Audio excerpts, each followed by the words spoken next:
could, what was it like yesterday being in the room and once the trades were made, what were you thinking and how happy were you? Oh, I mean, I was obviously excited.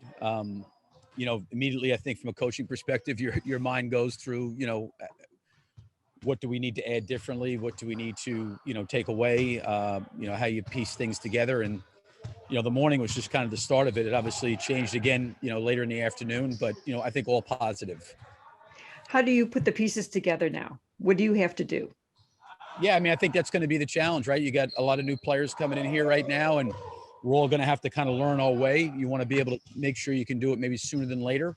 But yeah, I mean, that's going to be it. Unfortunately, because of the trade, none of those guys could practice today. We'll have a shoot around tomorrow in San Antonio. We got to try to work through some things. You try to probably shrink a lot of things playbook wise. You try to, create some clarity defensively for those guys. There'll be some things they'll have to learn as well. And they'll have to learn playing with new players. And, all those guys were probably in some kind of system or playing with, very familiar faces. And that's all of a sudden changed, not only for them, but for the guys that are currently here. So I think we've got a lot to work through.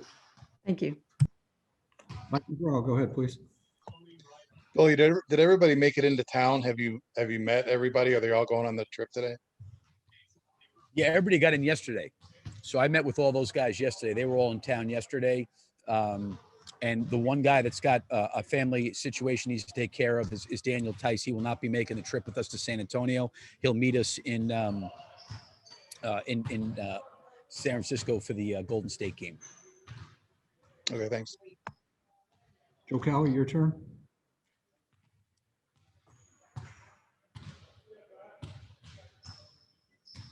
Joe, Sorry about that. Okay, good. Hey, Billy, how do Larry Markkinen and Vu fit with one another? And there's neither of them are the greatest defensive players. Is that going to be a liability, or have you already thought that out?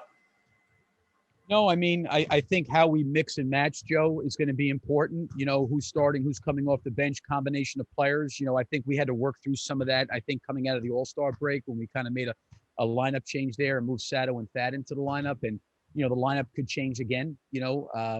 I think Vuce is an experienced player. We've had Lowry in some challenging situations personally where we've had him playing against centers and he's had to rim protect for us. And that's something he needs to, I think, continue to get better at, but he works at it. But I think normally his normal position, Lowry's been okay. He's just had to guard some bigger, stronger people with the way we've kind of started games. But yeah, I mean, Vuce is a experienced guy, and we're gonna have to do probably some different things. But I just probably first need to see what it's going to look like defensively with those two guys on the floor as well. All right. Okay, so you got the next one here. Go ahead. Billy, for clarity, you say your plan is to have those guys, the rest of them except for Tice, go through shoot around tomorrow. Do you expect them to play then tomorrow night as well? Yes, I mean they'll all be available. Yep, Got it. They'll be in a position to play. I think the biggest thing now, yesterday was really it was a great day. Don't get me wrong, but I might say a tough day from the standpoint that after the trade deadline was over with, you're having to call players, and then those guys are getting on flights, they're getting in the car, and they're coming here, and then you're trying to spend time with those guys just to get to know them a little bit, have a conversation with them, speak with them, and then before you know it, it's 9:00 at night, and then you're trying to think about getting up early and practice with the current guys. Those guys were not able to practice, so how we start and how we rotate, I think that's still probably a little bit of a work in progress. I thought the important thing for me was to be here last night when they did all get here so I could spend some time with them. And then obviously, Vuce's trade obviously happened pretty early, but Daniels and Javante's, that didn't happen until, later in the afternoon. So it's like I said, the one thing you want to do is I don't think that we necessarily personally have the luxury to, it's the start of the season. You go through training camp, some new pieces are added. We don't really have time. We got to kind of throw ourselves in here and try to figure things out pretty quickly. And I think that it's a good group of guys that will be willing to do that. But I don't think anybody really knows roles yet and how all that's going to fit and work together. And that's something we're going to probably have to try to figure out. Yeah, and then following up on the great day theme, Billy, obviously there's the challenge of assimilation with limited practice time, particularly with so many new guys. However, what's your experience been like when a trade of this proportion happens during the season? What can it do to the overall mood of the team, particularly when you add somebody of Vucevic's talent? Yeah, I don't know, Casey, and the reason I say I don't know is, we're all human, right? And everybody's affected by this, and this is the business side of it. And I've always said this, we're in a business, but as it relates to winning doesn't really care about business, right? There's certain things you have to do as a team to put yourself in position to win. But these guys are human beings; they have families, and when you kind of have that kind of situation happen so really kind of abruptly for a lot of guys, because all of a sudden a guy like Daniel Tyson's being called, hey, you're gone. Vooch is being called, you're gone. And all of a sudden you're thinking about your wife, your kids, your family. I don't know how much they've even thought about how am I going to fit in. Then you've got other guys inside your locker room that are currently here wondering, how does this impact me? How does this affect me? And this is the part of being professional and putting the team first and trying to put your best foot forward. And with COVID and everything we've had to deal with, I think this year you guys have seen our lineups and rotations have changed quite a bit. So we're going to have to still remain flexible, with the condensed schedule, the number of games, the health of our team, all those kind of things are going to be, challenging. But these guys are still human beings. They still have emotions and things like that they went through. And I think it's probably a lot for all these guys to digest, going forward. But listen, we've got to be professional. We've got a job to do, and we've got to go out, and get prepared, tomorrow. I thought today we had a good practice in terms of getting guys back in the gym, at least playing and working a little bit. But I'm sure a lot of guys, are looking at a lot of different things, of how each guy has been impacted by all this. But, I think we're adding good players, and I think we're adding really good people. Thanks, Billy. Yep. Rob, go ahead, please. Hey, Billy, when we were talking to you the other day, you mentioned that you thought kind of Arturas's deadline strategy was going to reflect long-term vision, like that was going to be the focus. What does you bringing in a guy like Vooch, pairing him with Zach, and even some of the supplemental moves, what are the aspects of those deals that are going to benefit you guys, moving forward, even past the season, kind of in the long term? Well, I think the more and more those two guys play with each other, I think the better and more comfortable they'll be. I'm not that familiar with everybody's contract or length of contract situation with all the new guys coming in. Obviously I know Vooch has got a couple of years left on his deal. But I just think the more these guys can play with each other, the better off it will be. The one thing I've always felt like since being here this year, with in OP and, Wendell and, Luke and Chandler and, the guys that were traded, I just want to thank them, for how hard they worked and their services and the time and energy they put into this. And I've always felt like our locker room has been really healthy. And I think a lot of it has to do with Zach and Otto and him being gone and Thad, Shadow, having older guys. They've been really, really good. So, I think that part, bringing in the players we put in, they all seem like really good guys, is you want to keep that. But the more familiarity they get with one another, I think the better, they're going to be the more they play with each other, long-term wise. Yeah, and just looking at Vooch's profile, floor spacing, the way he can facilitate, he seems kind of like the perfect big to play the way that you guys have been playing this year. Just what do you think he brings offensively? Like, how tidy is that fit? Yeah, I mean, listen, we got a chance to see it firsthand. The first time we played Orlando, we had 43 points against us, and he did it in a lot of different ways. He got it from the low post. He got it on jump hooks. He got it from the three-point line. He can do a lot of different things. The one thing that has been really encouraging in our conversations that I've had with Vooch is, he's a big believer and proponent of ball movement and player movement. I think he feels like everybody being involved in the game, everybody moving and cutting and playing off each other, him facilitating some of that stuff. I think he likes that. And I think that's the way, he feels like the game should be played. And I'm in alignment with him on that. I think the biggest thing now is like, the things that he's been in Orlando for a long time. Cliff, Steve's had him for quite a period of time. So they did some things there for him that I'll talk to him about.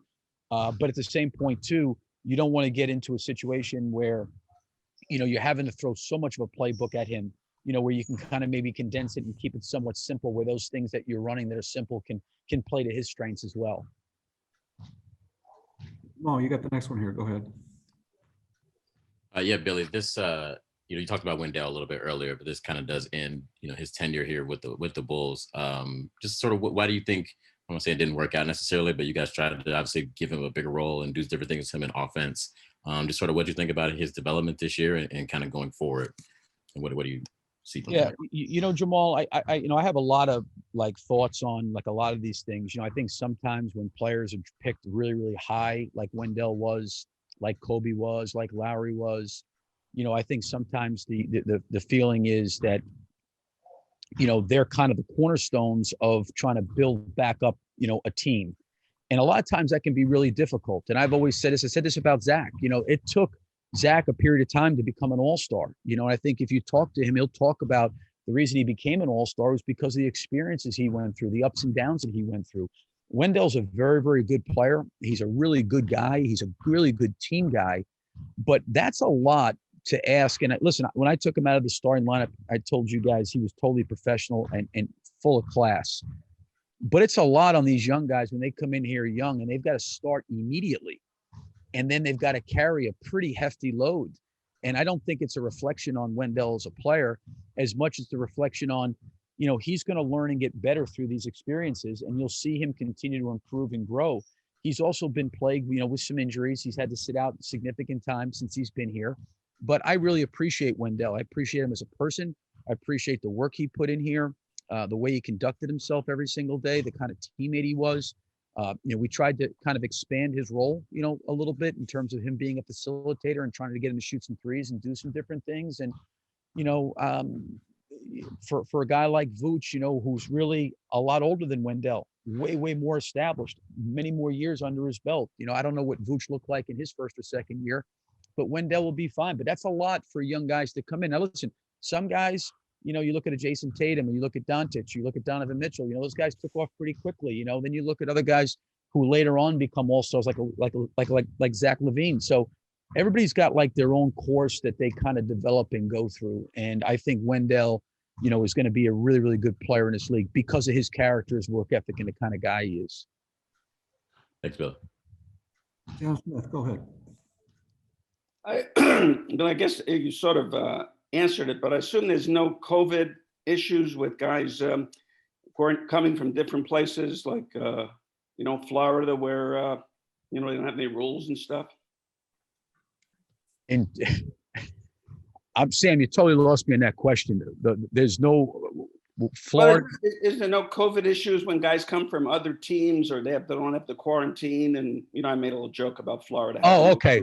Okay. Yeah. Well, I mean, I don't know what the rules are in Florida or not myself, but I do tell you this, the NBA's got rules. So regardless of what state any player's in, they have to get tested every day, and we're all under the same protocols. So they're going to have to basically go through everything. So these guys have been tested, at their previous organizations, and they were all tested here today. So nothing's come back in terms of any kind of news that has been positive or anything that's alarming that is going to keep them out or quarantine them or anything like that. And, you've asked me, Sam, you've asked me a lot of stuff about senators, governors, and everything else. I think maybe you should be get you to maybe be the governor of Florida right now. Maybe you can put some rules in there. I'm working on executive of basketball operations. I do have an actual question here. When you came in, you talked almost exclusively about this young team. Kobe's starting, Wendell's starting, obviously Rookie Patrick Williams, Larry. Do you have a completely different team now? Not only because some of the changes you made, but the additions of these veteran kind of players coming in.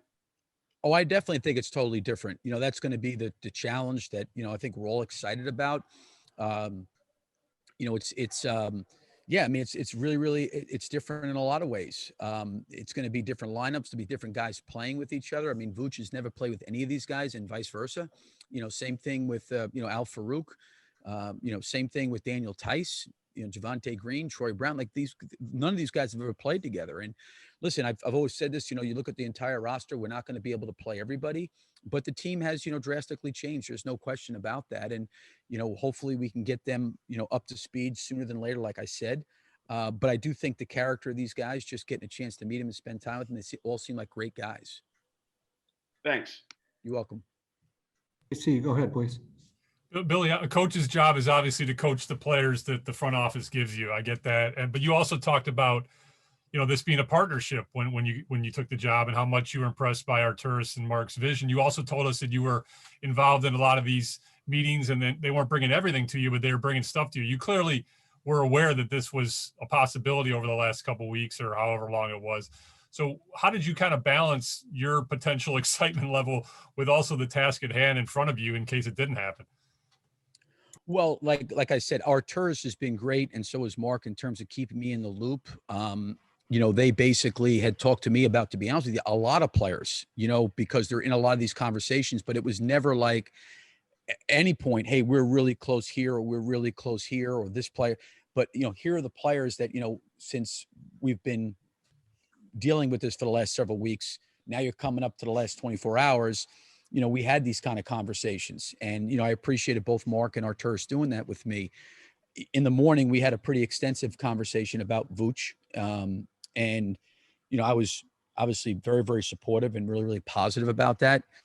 Daniel's situation with Javonte Green, was something that happened kind of like at the final hour, so to speak. And, also, having Troy Brown here as well, familiar with him. So Arturis was great explaining, all that stuff to me. And, I was in agreement with him and supportive of all those things. And, ultimately that's his job. He's got to make those decisions.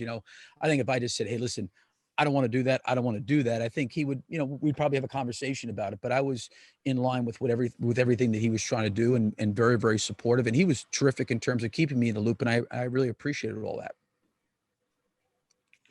Shell Ray, you're up. Go ahead.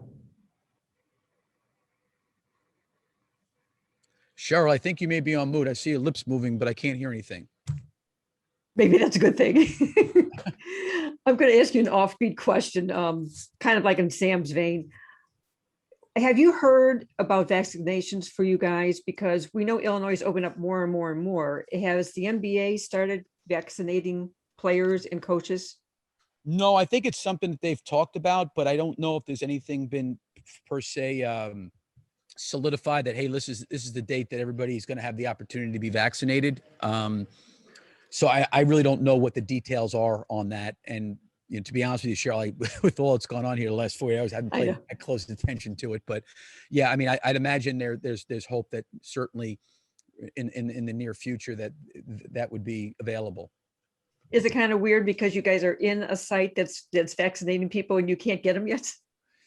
Yeah, I mean, obviously you want to make sure that I think people have. It seems like to me that there's more and more dosages of the vaccination that are getting out there, and people are being able to do that.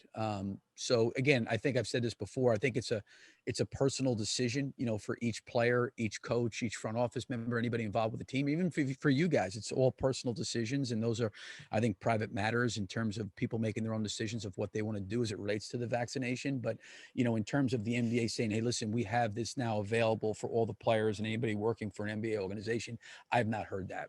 Okay, I'm on the record. I got both my shots. Okay. All right, Rob, you got the last one here.